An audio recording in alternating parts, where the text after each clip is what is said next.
ओम शांति। ओम शांति। ओम शांति। 12/10/2021 प्रातः मुरली। ओम शांति। बाप दादा मधुबन। आज मुरली के महावाक्य मीठे बाबा के मीठे बच्चों के लिए महावाक्य। मीठे बच्चे, महावीर बनो, माया के तूफानों से लड़ने की बजाय अचल अडोल बनो।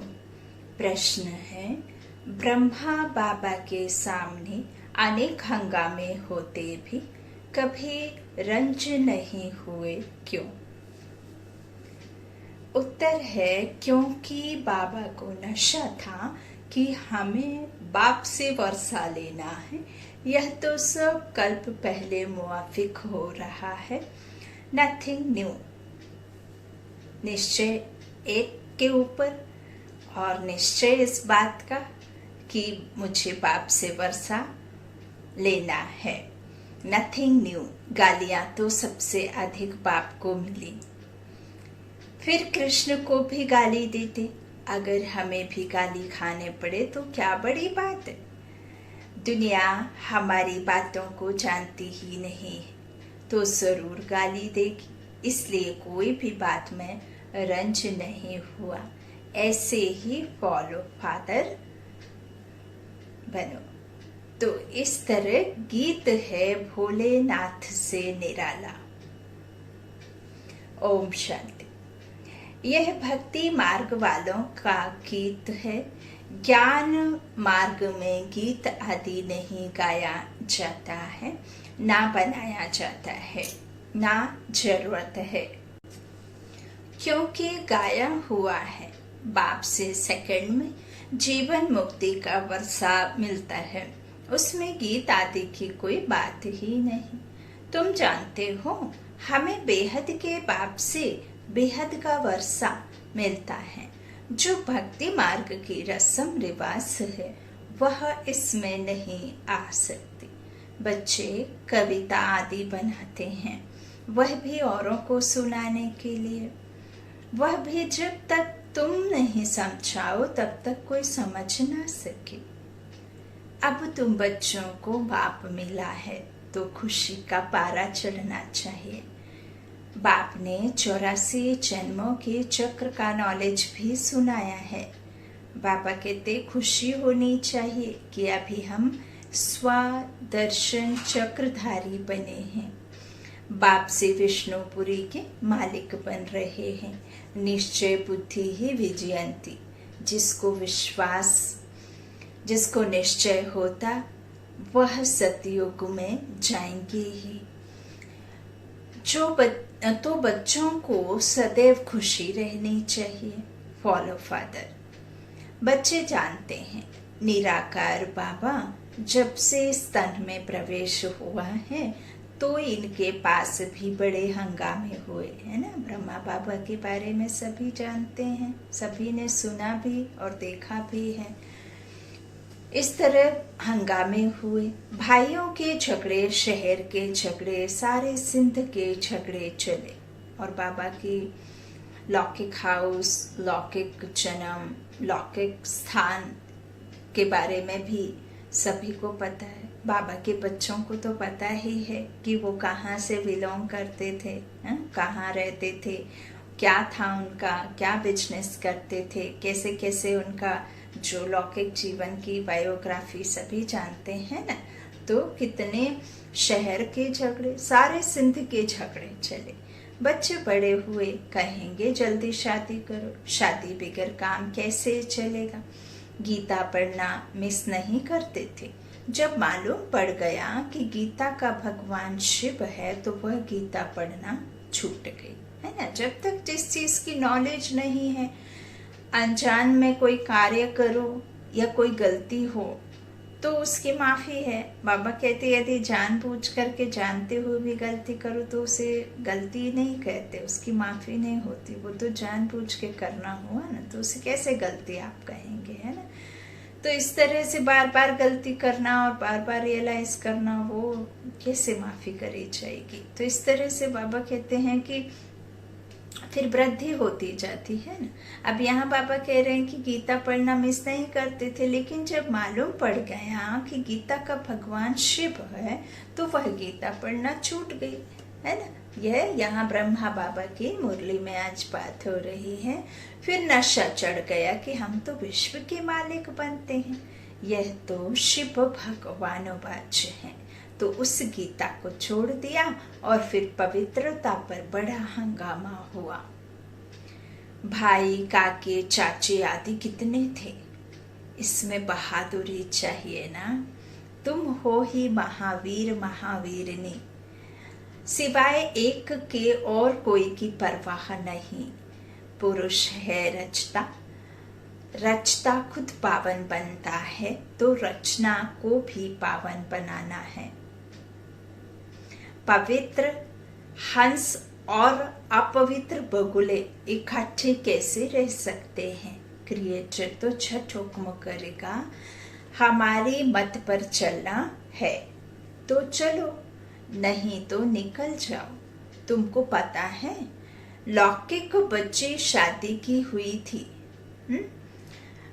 लौकिक बच्ची शादी की हुई थी, उनको मिला ज्ञान तो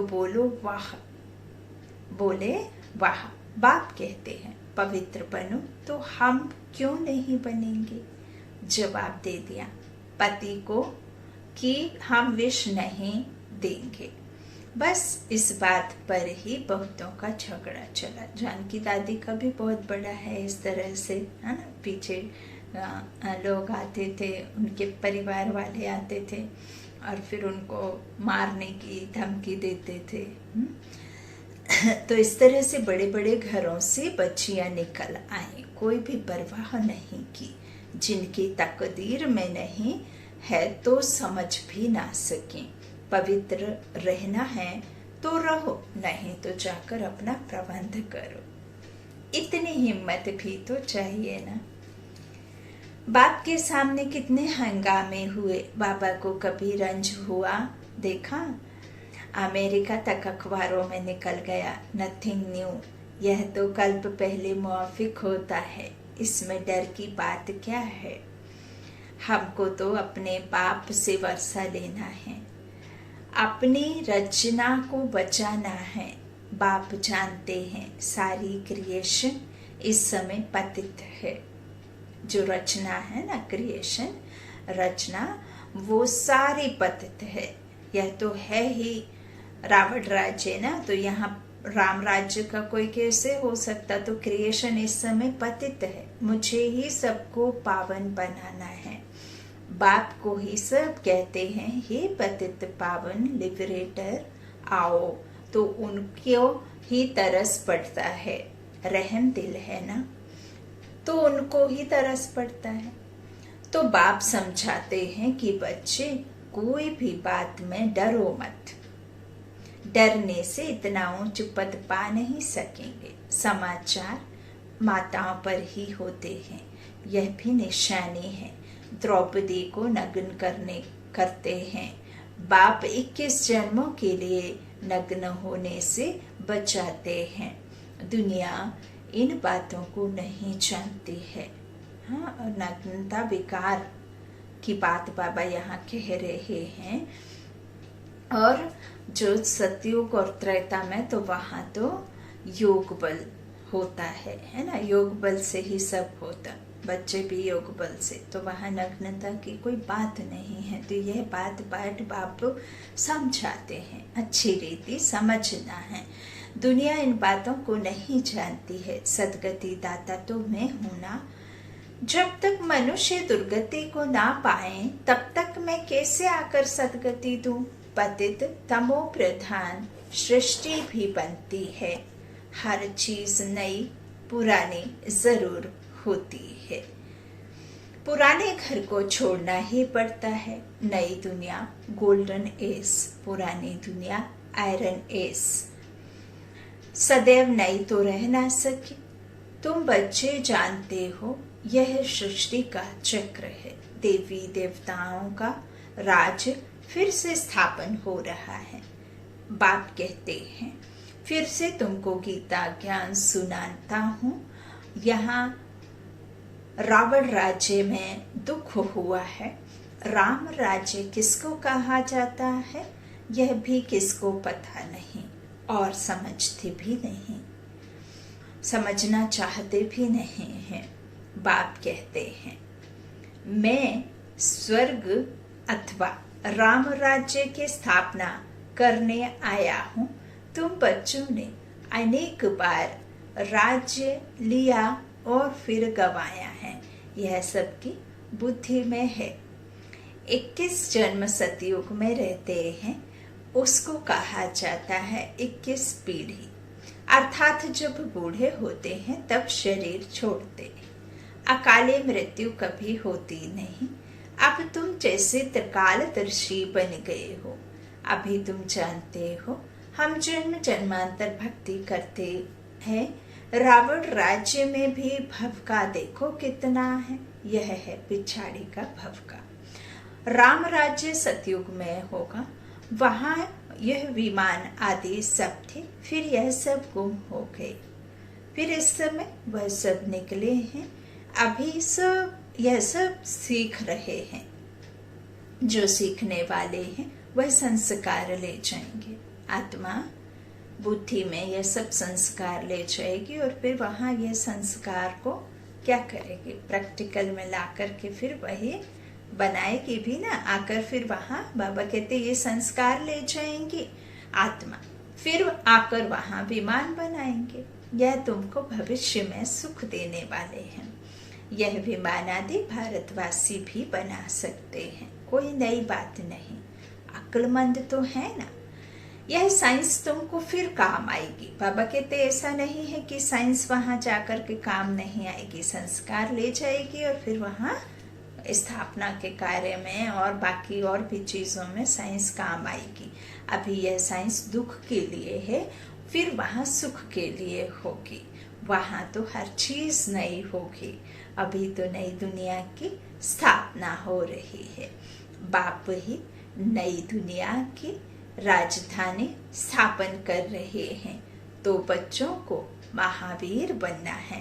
दुनिया में यह कोई थोड़े ही जानते कि भगवान आया हुआ है। बाप कहते हैं गृहस्थ व्यवहार में रहते कमल फूल समान पवित्र रहो, इसमें डरने की बात नहीं। करके गाली देंगे। गाली इनको भी बहुत दी है। कृष्ण ने गाली खाई ऐसा दिखाते हैं, है ना। तो अब यहाँ तो कृष्ण है नहीं, लेकिन कृष्ण की आत्मा जरूर है। तो अब कृष्ण तो गाली खा ना सके, क्योंकि वो तो सतो प्रधान अवस्था में गाली खाने जैसी कोई उनको बात ही नहीं थी। वहां ऐसा कोई कर्म विकर्म या कर्म ऐसा बनता ही नहीं था जिससे कोई इस तरह का निर्विकारी आत्माएं कैसे ये सब कर्म कर सकती हैं, विकार वाले, है ना। तो वहां तो कृष्ण किन्ने गाली खाई ऐसा दिखाते हैं, लेकिन बाबा कहते अब कृष्ण तो गाली खा ना सके। गाली तो कलयुग में खाते हैं और इनमें ब्रह्मा बाबा में कृष्ण की आत्मा ही तो है।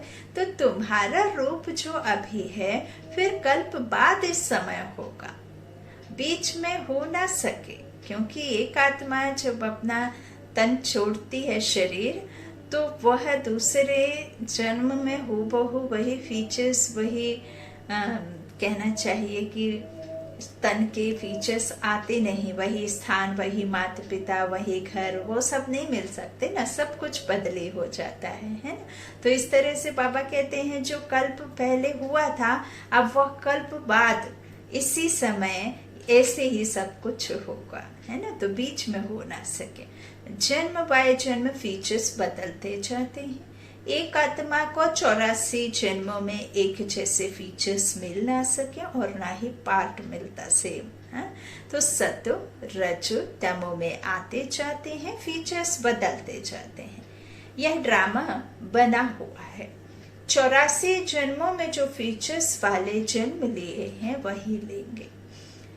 अब तुम जानते हो इनके फीचर्स बदल दूसरे जन्म में यह लक्ष्मी नारायण हो जाएंगे। लेकिन अभी हम वो कल्पना मात्र करते हैं, दिव्य दृष्टि से वो सारा दृष्टांत देख सकते हैं, लेकिन हम यह नहीं कह सकते हैं कि लक्ष्मी नारायण कैसे होंगे। कोई भी नहीं बता सकता है। वो तो यहाँ सब बाबा साक्षात्कार कराते हैं हमें, है ना। तो इस तरह से बाबा कहते हैं कि लक्ष्मी नारायण हो जाएंगे, तुम्हारी बुद्धि का ताला अब खुला है। अब यह है नई बात। बाबा भी नया, बातें भी नई। यह बातें किसकी समझ में जल्दी नहीं आएंगी। जब तकदीर में हो तब सब कुछ समझें। महावीर कोई तूफान से डरेंगे नहीं, वह अवस्था पिछाड़ी में होनी है। इसलिए गाया हुआ है, अति इंद्रिय सुख पूछना हो तो गोप गोपियों से पूछो। बाप आए ही हैं तुम बच्चों को स्वर्ग के लायक बनाने। कल्प पहले मिसल नरक का विनाश तो होना ही है। सतयुग में तो एक ही धर्म होगा, चाहते भी है वननेस हो। एक धर्म होना चाहिए, यह भी किसको पता नहीं है कि राम राज्य रावण राज्य अलग अलग हैं। यहाँ विकार बिगर जन्म हो ना सके। मूत पतीली है ना। अब बाप में निश्चय है तो श्रीमत पर पूरी रीति चलना पड़े ना। हर एक की नफ्स भी देखी जाती है, उस अनुसार राय भी दी जाती है। बाबा ने भी बच्चों को कहा है कि अगर शादी करनी है तो जाकर करो। बाबा कहते बहुत मित्र संबंधी आदि बैठे हैं, उनको शादी करा लेंगे। तो हर एक की नफ्स देखी जाती है। पूछते हैं बाबा इस हालात में हैं, हम पवित्र रहने चाहते हैं, हमारे संबंधी हमको घर से निकालने चाहते हैं, अब क्या करना है। तो यह पूछते हो, पवित्र रहना है, अगर नहीं रह सकते हो तो जाकर शादी करो। अच्छा समझो किसकी सगाई हुई है, राजी करना है, हर्जा थोड़े ही है। हथियाला जब बांधते हैं तो भी कहते हैं यह तुम्हारा पति गुरु है। अच्छा उस समय तुम उनसे लिखवाते जाना, मानती हो मैं तुम्हारा गुरु ईश्वर हूँ, लिखो। अच्छा अब मैं तुमको हुक्म देता हूँ, पवित्र रहना है। हिम्मत चाहिए ना, मंजिल बहुत भारी है। दोनों इकट्ठे कैसे रहते हैं यह सबको दिखलाना है। प्राप्ति बहुत जबरदस्त है। आग तब लगती है जब प्राप्ति का पता नहीं है। बाप कहते हैं इतनी बड़ी प्राप्ति होती है तो एक जन्म पवित्र रहो, तो क्या बड़ी बात है। हम तुम्हारा ईश्वर पति है ना, पति ईश्वर है, तो हमारी आज्ञा पर पवित्र रहना पड़े। बाप युक्तियां बता देते हैं। भारत में यह कायदा है, स्त्री को कहते हैं तुम्हारा पति ईश्वर है, उनकी आज्ञा पर चलना है, पति के पांव दबाना है, क्योंकि समझते हैं लक्ष्मी ने नारायण के पांव दबाए थे। यह आदत कहाँ से निकली? इन झूठे चित्रों से। सतयुग में तो ऐसी बातें होती नहीं। नारायण कब थकता है क्या? नारायण कब थकता है क्या जो लक्ष्मी बैठ पांव दबाएगी? थकावट की बात हो ना सके। यह तो दुख की बात हो जाती है, वहां दुख कहाँ से आया? तो कितनी झूठी बातें लिख दी है। बाबा को छोटेपन से ही वैराग्य रहता था, इसलिए भक्ति करते थे। ब्रह्मा बाबा बच्चों को युक्ति बहुत अच्छी बताते हैं। कोई बच्चे को संबंधी तंग करते हैं, अच्छा शादी कर लो, स्त्री तुम्हारी हो गई, फिर कोई कुछ कर ना सके, आपस में मिल पवित्र रहो, आसान है। तो कंपेनियन हो गए। विलायत में बूढ़े होते हैं तो संभाल के लिए कंपेनियन रख देते हैं, सिविल मैरिज करते हैं, विकार में नहीं जाएंगे। अब तुम जानते हो हम एक बाप के बच्चे हैं, आपस में भाई बहन हो गए, दादे से वर्षा लेते हैं, है ना। दादे का वर्षा ही तो मिलता है ना बाप के द्वारा, तो दादे से वर्षा लेते हैं। बाप को बुलाते भी हैं, पतित दुनिया में हैं। हाँ, बाप को बुलाते कब है? पतित दुनिया में। हे पतित पावन, सब सीताओं के राम। राम कौन? सीता कौन? सीता आत्मा जो पुकारती है।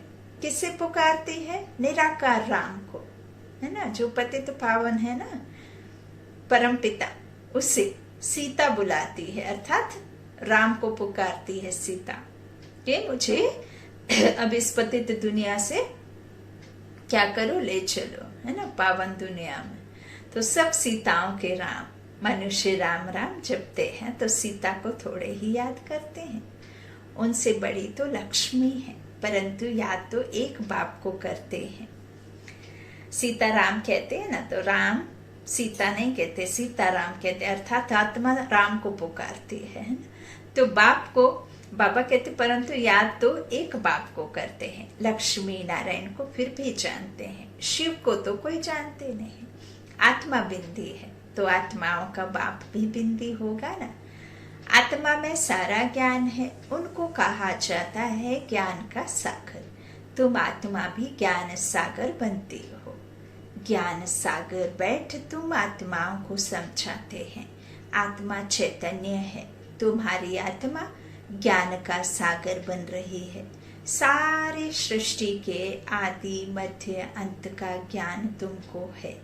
मीठे बच्चों को हिम्मत रखनी चाहिए। हमको बाबा के श्रीमत पर चलना चाहिए ना।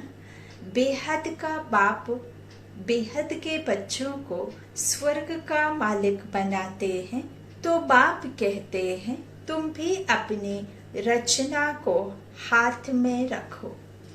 अगर बच्चा तुम्हारी आज्ञा नहीं मानता है तो बच्चा बच्चा नहीं, वह तो कपोत ठहरा। आज्ञाकारी फरमान वरदार बच्चा हो तो वर्षे का हकदार बन सकता। बेहद का बाप भी कहते हैं मेरे श्रीमत पर चलेंगे तो क्या होगा, ऐसे श्रेष्ठ बनेंगे। श्रीमत पर चलेंगे तो तुम ऐसे श्रेष्ठ बनेंगे, नहीं तो प्रजा में चले जाएंगे। बाप तुमको नर से नारायण बनाने आया है। यह है सच्ची सत्यनारायण की कथा। तुम राजाई प्राप्त करने आए हो। अब मम्मा बाबा राजा रानी बनते हैं तो तुम भी हिम्मत करो। बाप तो जरूर आप समान बनाएंगे। प्रजा बनने में ही राजी नहीं होना चाहिए, है? राजी प्रजा बनने में नहीं होना चाहिए। तो पुरुषार्थ करना है। हम बाप से पूरा वर्षा लेंगे, वारी जाएंगे, तुम उनको अपना वारिस बनाएंगे तो यह तुमको 21 जन्मों के लिए वर्षा देंगे। बाप बच्चों पर वारी जाते हैं। बच्चे कहते हैं बाबा यह तन मन धन सब आपका है। आप बाप भी हो तो बच्चे भी हो। त्वमेव माताश्च पिता त्वमेव। एक बाप की महिमा कितनी बड़ी है। दुनिया में इन बातों को कोई नहीं जानते। भारत की ही सारी बात है, तुम बच्चे जानते हो। यह वही 5000 वर्ष पहले वाली लड़ाई है। अभी स्वर्ग की स्थापना हो रही है तो बच्चों को सदैव बहुत खुशी में रहना चाहिए। भगवान ने तुमको अडॉप्ट किया है तो तुमको खुशी होनी चाहिए। फिर तुम बच्चों का बाप श्रृंगार कर रही हैं, पढ़ाते भी हैं। बेहद का बाप ज्ञान का सागर है। हमको सारी सृष्टि के आदि मध्य अंत का राज समझाते हैं। जो बाप को ही नहीं जानते वह है नास्तिक। तुम बाप और रचना को जानते हो, तुम हो आस्तिक। लक्ष्मी नारायण आस्तिक हैं या नास्तिक, तुम क्या कहेंगे? तुम खुद कहते हो सतयुग में परमात्मा को कोई याद नहीं करते हैं, वहां है सुख। तो सुख में परमात्मा का सिमरण करते नहीं क्योंकि परमात्मा को जानते नहीं, है ना। वहां एक ही बाप होता है। भक्ति काल का बाप भी नहीं होता है और ना ही ज्ञान काल का होता। तो परम पिता परमात्मा पारलौकिक पिता को भी याद नहीं करते हैं। क्योंकि वहाँ सुख होता है ना, तो सुख में उस पारलौकिक पिता को याद नहीं करते, तो वहाँ क्योंकि परमात्मा को जानते नहीं। इस समय तुम आस्तिक बनकर वर्षा पा रहे हो, फिर वहाँ याद ही नहीं करते हो। यहाँ याद करते हैं परंतु उनको जानते नहीं, इसलिए नास्तिक कहा जाता है। वहाँ जानते भी नहीं तो याद भी नहीं करते। उन्हों को यह भी पता नहीं होगा कि यह वर्षा हमको शिव बाबा से मिला है, लेकिन उनको नास्तिक नहीं कहेंगे क्योंकि पावन है। देखिए बाबा यहाँ ये 3 लाइनों का अर्थ समझना है। बाबा कह रहे हैं, बहुत गुहा राज बाबा बता रहे हैं कि जब लक्ष्मी नारायण का राज्य रहता है तब लक्ष्मी नारायण के राज्य में वह उस पारलौकिक परम पिता परमात्मा को याद नहीं करते, क्योंकि वो उसे जानते ही नहीं है। वह उसे नहीं जानते और याद नहीं करते, फिर भी उन्हें नास्तिक नहीं कहा जाता क्योंकि वह पवित्र होते हैं, इसीलिए उन्हें नास्तिक नहीं कहा जाता। यहाँ याद तो करते हैं लेकिन नास्तिक कहा जाता है क्योंकि हम यथार्थ रीति नहीं जानते, है ना। फिर संगम पर हम उसे जानते हैं, फिर हम उसे यथार्थ रीति समझ करके उससे वर्षा प्राप्त करते हैं, तो इधर कहेंगे नास्तिक, है ना। अच्छा, बाप दादा का याद प्यार। मीठे मीठे सीखे लाधे बच्चों प्रति माता पिता बाप दादा का याद प्यार और गुड मॉर्निंग। रूहानी बाप के रूहानी बच्चों को नमस्ते। हम रूहानी बच्चों के रूहानी माता पिता बाप दादा को याद प्यार और गुड मॉर्निंग। शुक्रिया बाबा, मीठे बाबा, प्यारे बाबा। धारणा के लिए मुख्य सार। पहला, बाबा ने कहा श्रीमत पर चलने की पूरी पूरी हिम्मत रखनी है, किसी भी बात में डरना व रंज नाराज नहीं होना है। दूसरा, अपनी रचना और अपने हाथ में रखनी है, उन्हें विकारों से बचाना है। अब यहाँ लौकिक जीवन में जो भी आपके बच्चे हैं उनकी बात बाबा कर रहे हैं कि अपनी रचना अपने हाथ में रखनी है, उन्हें विकारों से बचाना है, पावन बनने की राय देनी है। आज का वरदान है, शरीर को ईश्वरीय सेवा के लिए अमानत समझकर कार्य में लगाने वाले नष्टो मोहाभव। जैसे कोई की अमानत होती है तो अमानत में अपनापन नहीं होता, ममता भी नहीं होती है, तो यह शरीर भी ईश्वरीय सेवा के लिए एक अमानत है। यह अमानत रूहानी बाप ने दी है, तो जरूर रूहानी बाप की याद रहेगी। अमानत समझने से रूहानियत आएगी, अपनेपन की ममता नहीं होगी। यही सहज उपाय है निरंतर योगी नष्टो मोहा बनने का। तो अब रूहानियत की स्थिति को प्रत्यक्ष करो। आज का स्लोगन है, वानप्रस्थ स्थिति में जाना है तो दृष्टि वृत्ति में भी पवित्रता को अंडरलाइन करो। वानप्रस्थ स्थिति में जाना है तो दृष्टि वृत्ति में भी पवित्रता को अंडरलाइन करो। वानप्रस्थ अर्थात वाणी से परे जाना, और वाणी से परे जाना अर्थात अभी तो सभी की वानप्रस्थ अवस्था है। जब आत्मा वाणी से परे जाने का समय आ जाता है हर किसी का, तो उसे ही वानप्रस्थ कहते हैं। तो उसके लिए बाबा कहते हैं कि दृष्टि और वृत्ति में भी पवित्रता की अंडरलाइन करो। आज बाबा ने मुरली में बहुत सारी बातें ऐसी समझाई हैं जो हमारे आपके जीवन में बहुत सारे क्वेश्चन बन करके, या बहुत सारे मनुष्य आत्माएं मूंझे हुए होते हैं, उस वजह से निर्णय नहीं ले पाते हैं। जैसे बाबा ने आज पवित्रता पर, बाबा तो यूं हर रोज ही पहला जो चैप्टर, पहला सब्जेक्ट जो बाबा का है वो पवित्रता है, तो पवित्रता का बाबा पाठ पढ़ाते हैं, तभी आप नंबरवार बनेंगे। नंबर मतलब आपका मर्तबा जितना पवित्रता उतना ऊंच रहेगा, नहीं तो 5 पैसे का मिलेगा। तो बाबा ने आज जैसे कहा, कोई अपनी रचना अर्थात अपने बच्चों को अपने हाथ में रखें, उन्हें पवित्रता का पाठ पढ़ाएं। यदि कोई नहीं मानते हैं दुनिया के रीति रिवाज से या किसी भी कारण से, तो कुछ एक शर्तें के साथ में, कुछ एक उनके साथ में दृढ़ निश्चयता के साथ में उन्हें दृढ़ संकल्प दिलाओ कि ठीक है शादी कर दो कंपेनियन के तौर पर, लेकिन फिर उन्हें पवित्रता की कसम दिलाओ। तो आपस में गृहस्थ में रहते हुए भी पवित्रता धारण करो। तो यह हर किसी के साथ संभव नहीं है, लेकिन जितने बाबा के बच्चे हैं जो कल्प पहले इस तरह से हुआ होगा तो वो होंगे और वो बन भी जाएंगे और वैसा चला भी पाएंगे, है ना। तो हर कोई नहीं चाहता ना विकार में जाना, फिर भी नहीं मानते समाज के रीति रिवाज से और कर देते हैं, तो फिर वह अपने नियम को पालन करते रहें और दुनिया को दिखाने के लिए विवाह के बंधन में भी फंस सकते हैं। कोई बात नहीं, इस तरह से बाबा समझाइश देते हैं। ओम शांति।